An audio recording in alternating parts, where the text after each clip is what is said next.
Hallelujah. प्रभु का धन्यवाद करता हूँ कि प्रभु हमें मौका देने वाला परमेश्वर है।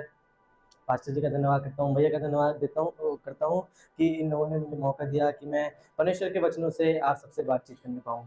एक चीज़ से मुझे बहुत ज़्यादा आशीष मिली है और ये आशीष मैं प्रभु के वचन के द्वारा आपसे बांटना चाहूँगा और ये आपको मिलेगी नीति वचन उसका 26वां अध्याय और उसकी 11वीं आयत।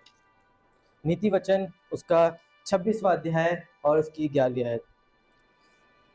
जैसे कुत्ता अपनी छांट को चाटता है, वैसे ही मूर्ख अपनी मूर्खता को बतलाता है। इसमें ऐसा लिखा है, जैसे कुत्ता अपनी छांट को चाटता है वैसे ही मूर्ख अपनी मूर्खता को दोहराता है। जिन जिन के पास घर में डॉग्स हैं, जिन जिन के पास घर में कुत्ते हैं, तो उन लोगों को पता होगा कि जब कुत्ते की तबीयत खराब होती है, जब कुत्ता बीमार पड़ जाता है, जब कुत्ता कुछ गलत उल्टा सीधा खा लेता है तो फिर वो उल्टी कर देता है। शहन दीदी के पास है, शहन दीदी को पता है।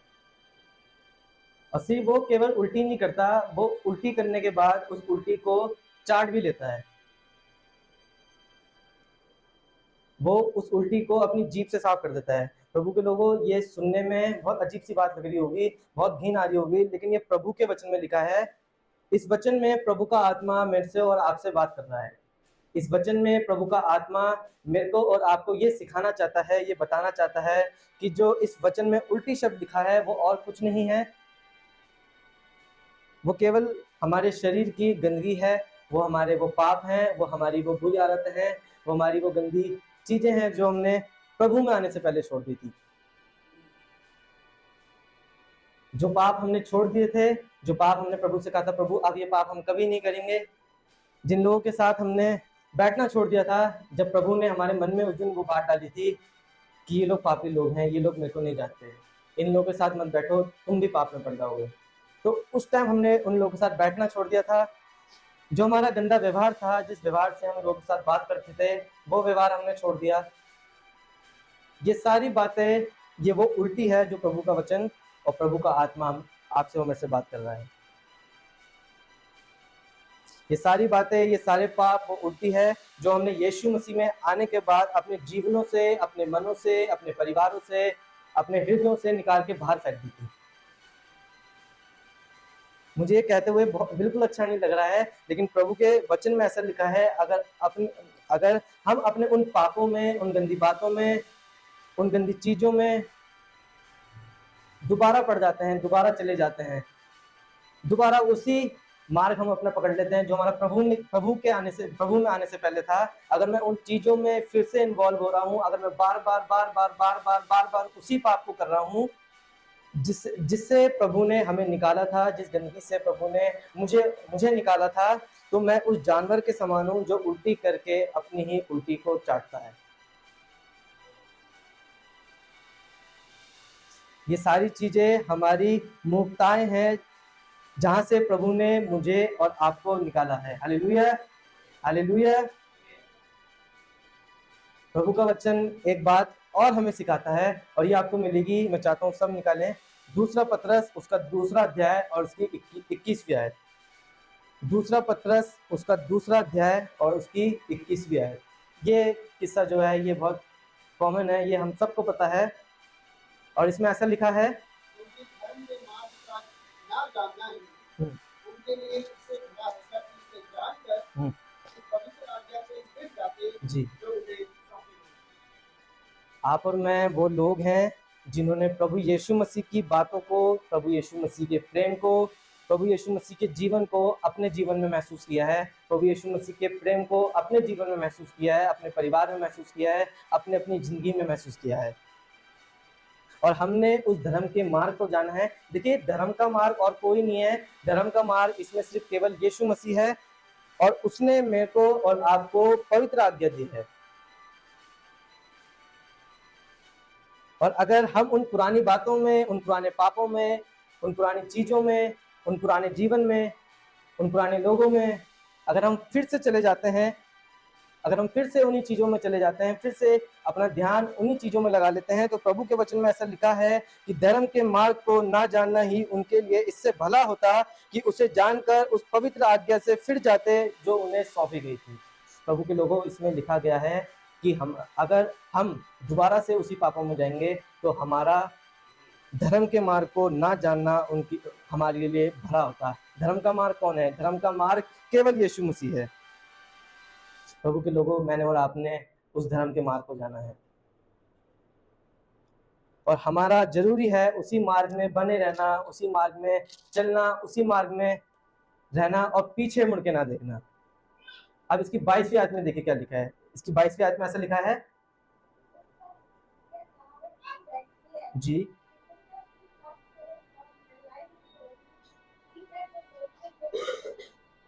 अगर दोबारा हम उन्हीं बातों में चले जाते हैं, दोबारा अगर हम उन्हीं पापों में जाते हैं जहाँ से प्रभु ने मुझे और आपको निकाला, अगर हम दोबारा से उसी गंदगी में, उसी कीचड़ में जाते हैं, अगर मैं दोबारा से उसी गंदगी में जाता हूँ, उसी कीचड़ में जाता हूँ जहाँ से प्रभु ने मुझे निकाला है, तो प्रभु के वचन में लिखा है जिस तरह नलाई गई सुअरनी फिर से वहीं पर चले जाती है, उसी कीचड़ में चले जाती है।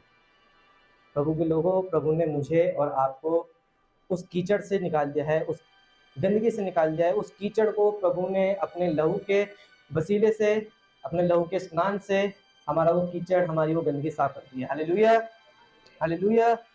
अगर मैं दोबारा उसी में चले जाता हूँ तो प्रभु के वचन में लिखा है कि मैं वो जानवर हूँ जो नहलाया गया और दोबारा से उसी कीचड़ में चला गया। यहाँ तक कौन कौन अभी तक मेरे साथ है? अब मैं चाहता हूँ 2 आयतें मैं आपके बीच में खुलवाऊंगा। कुछ लोग लूका उसका 9 अध्याय और उसकी 62वीं आयत खोल लें, और कुछ लोग उत्पत्ति उसका 19वां अध्याय और उसकी 26वीं आयत खोल लें। लूका उसका 9 अध्याय उसकी 62वीं आयत और उत्पत्ति उसका 19वां अध्याय और उसकी 26वीं आयत। सबसे पहले हम पढ़ेंगे लूका उसका 9 अध्याय और उसकी 62वीं आयत। इसमें ऐसा लिखा है यीशु ने उससे कहा, जी, जो कोई अपना हाथ हर पर रखकर पीछे देखता है, जी, परमेश्वर के नाम की इसमें ऐसा लिखा है, यीशु ने उससे कहा कि जो कोई हल पे हाथ रख कर और पीछे देखता है वो परमेश्वर के राज्य के योग्य नहीं। प्रभु ने ऐसा क्यों कहा?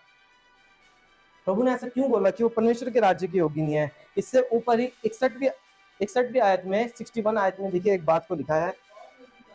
मैं तेरे पीछे हो लूंगा, जी, पहले मुझे जाने दे कि अपने घर के लोगों से विदा ले। प्रभु के लोगों, कभी कभी मैं और आप भी यही गलती को कर देते हैं। ऐसा हम लोग करते हैं कि प्रभु बस एक बार मैं फिर से उस पाप को कर लूं, प्रभु मैं फिर से एक बार उन लोगों के साथ बैठ जाऊं और फिर मैं सब कुछ छोड़कर मैं आपके पीछे हो लूंगा। प्रभु मैं अब से ये गलत काम नहीं करूंगा, लेकिन सिर्फ एक बार। प्रभु के लोगों, प्रभु के वचन में लिखा है जो कोई अपना हाथ हल पर रखकर पीछे देखता है। मुझे आपको बताने दीजिए कि हल पर हाथ रखकर पीछे देखना बहुत ही भयानक बात है।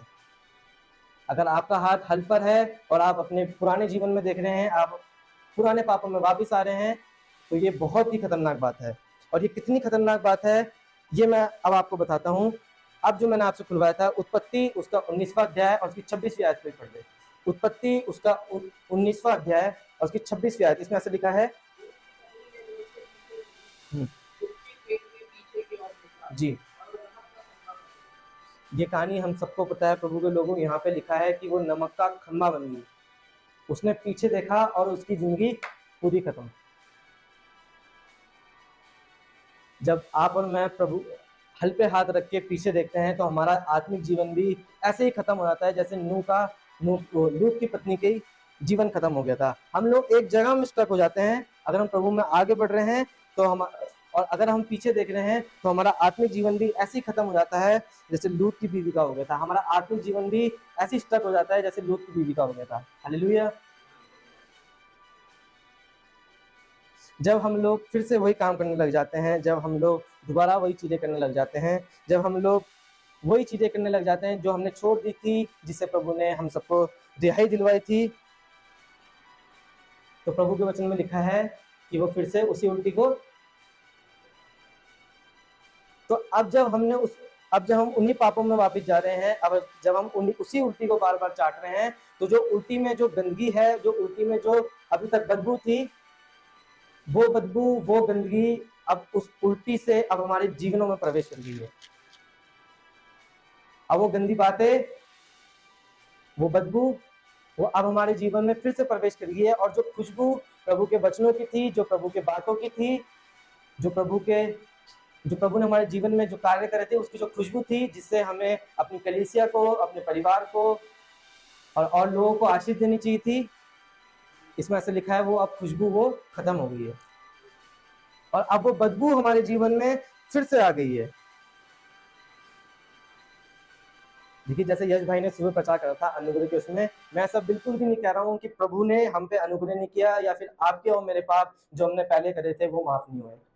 वो जरूर माफ हुए। यीशु मसीह के लहू के वसीले से आपके और मेरे पाप पूरे माफ हो गए, ये पूरी खराई की बात है। लेकिन प्रभु के वचन में रोमियो उसका 6 अध्याय और उसकी पहली और दूसरी आयत में लिखा है, आप निकालिए मत, मैं आपको पढ़ देता हूँ। रोमियो उसका 6 अध्याय और उसकी पहली और दूसरी आयत, इसमें से लिखा है, तो हम क्या करें? क्या हम पाप करते रहें कि अनुग्रह बहुत हो? कदापि नहीं।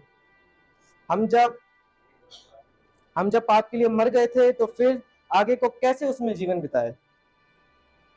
हम सब जितने प्रभु के लोग हैं, जिन्होंने प्रभु को जाना है, जो सब प्रभु के भवन में पाए जाते हैं, हमने जब प्रभु को ग्रहण करा था, हमने जब प्रभु का बपतिस्मा लिया था, तो हम सब उसी दिन उन पापों से, उन बातों से, उस संसार के लिए हम उसी दिन मर गए थे। हम उन चीजों के लिए उसी दिन मर गए थे जो अब तक हम अभी तक करते आए थे।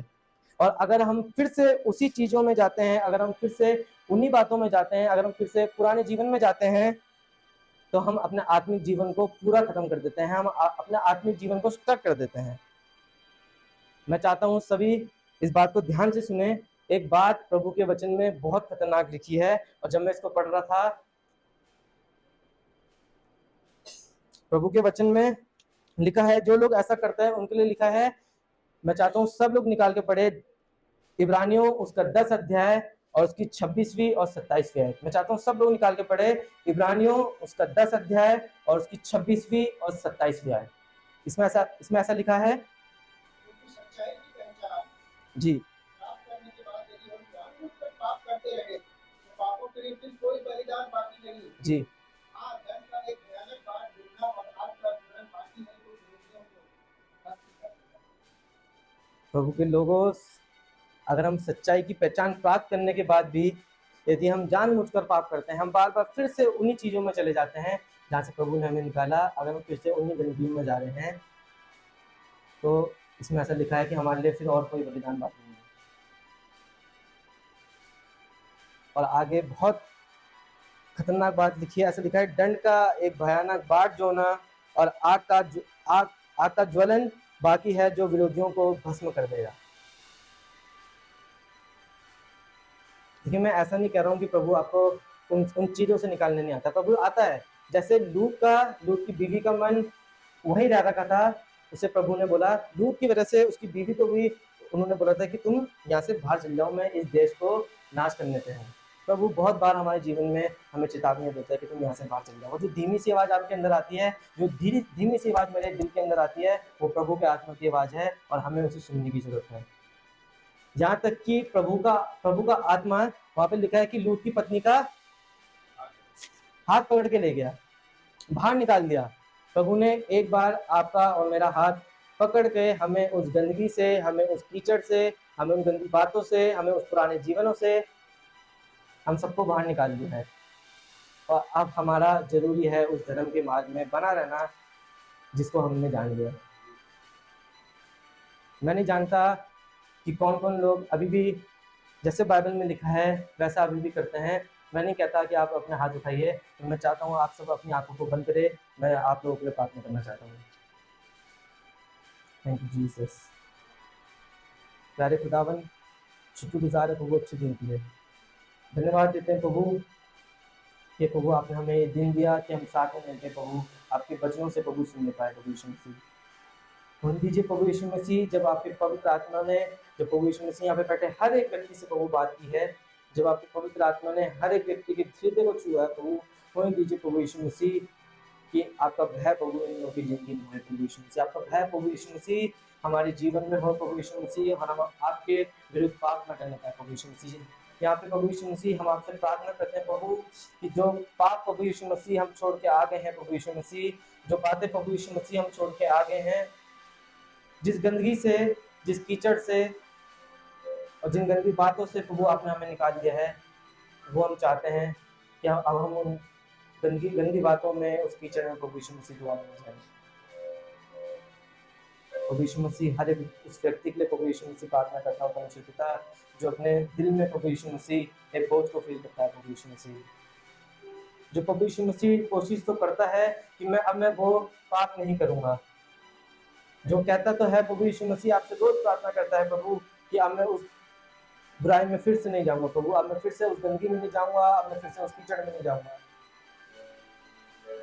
हम जानते हैं प्रभु यीशु मसीह हम अपनी सामर्थ्य से कुछ और नहीं कर सकते, हम तो केवल राख और मिट्टी है। प्रभु यीशु मसीह चाहते हैं प्रभु यीशु मसीह कि आप हमें बनाएं। प्रभु यीशु मसीह आप हमें संभालिए। प्रभु यीशु मसीह हर एक व्यक्ति को प्रभु यीशु मसीह आपके हाथों में सौंपता हूँ। प्रभु यीशु मसीह, जो प्रभु आज आपसे कह रहा है कि प्रभु मैं उस गंदगी में नहीं जाऊंगा, प्रभु मैं उस कीचड़ में नहीं जाऊंगा। Thank you Jesus.